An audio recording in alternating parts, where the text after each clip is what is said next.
You are you're a Catholic, but you're also somebody who's been accused on Twitter of being, and it's a derogatory term, it's a trigger warning for everyone, a trans-exclusionary radical feminist, right? You don't buy the narrative that trans women are women, and this is a lively and virulent debate in our country at the moment. You are what's called gender critical, and it's also informed by your faith. Are you able to discuss this online? I am, but only if I self-censor. Okay, so I'm one of the few women who is left on Twitter able to discuss this, though every single day there is a team of activists screenshotting every tweet, seeing if they can report me to the police or to get my Twitter account removed. So I have to be very, very careful about what I say. There are people out there, there are feminists out there who've had their Twitter accounts deleted, not because they have been rude, abusive or offensive, but because they have told the truth as they see it. They have said, I don't believe that men can turn into women or women can turn into men. And as well, it's a truth. It's a truth that we believe and understand. And there are transsexuals and transgender people out there who are also saying that there's one person, you may have seen the case in the papers this week, a transsexual called Miranda Yardley, who was taken to court for transphobia because he describes himself as a biological man, and he's had his platforms removed. Now, women and, you know, gender-critical transsexuals and transgender people who say, look, OK, we want to present as a different sex to the one into which we were born, but actually we don't want to impinge on female rights. We believe that toilets, changing rooms, intimate spaces, refuges, you know, having a smear test, that kind of, all the medical facilities, prisons is another crucial one.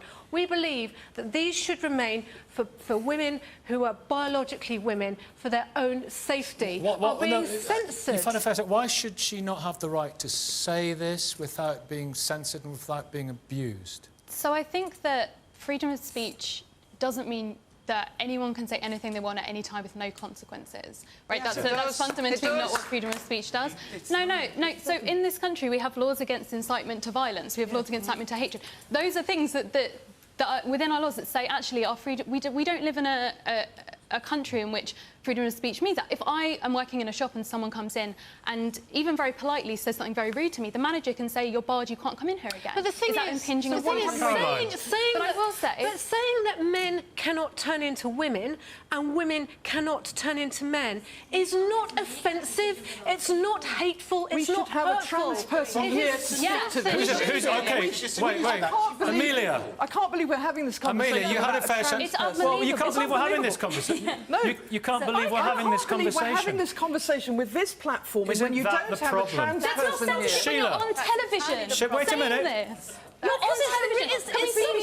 It's something that people have believed for 2,000 since time immemorial. The BBC should experience as a non-trans person, but somebody that is a feminist and is also very trans positive.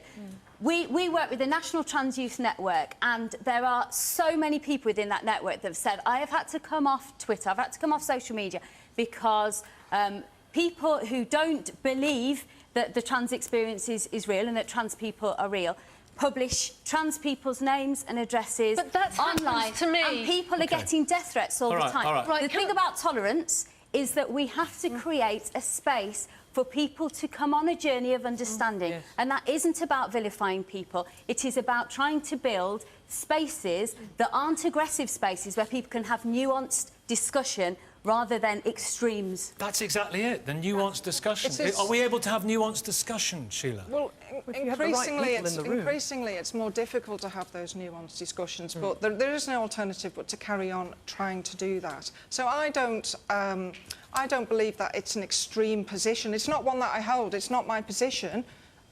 But having a conversation with you about can a man become a woman or vice versa, what are the biological determinants, and let's discuss that. I don't find it offensive what you said. Of course you don't. If I do find... No, and Rowan, can I just say, we are obsessed with identity. Absolutely. My identity... and that's...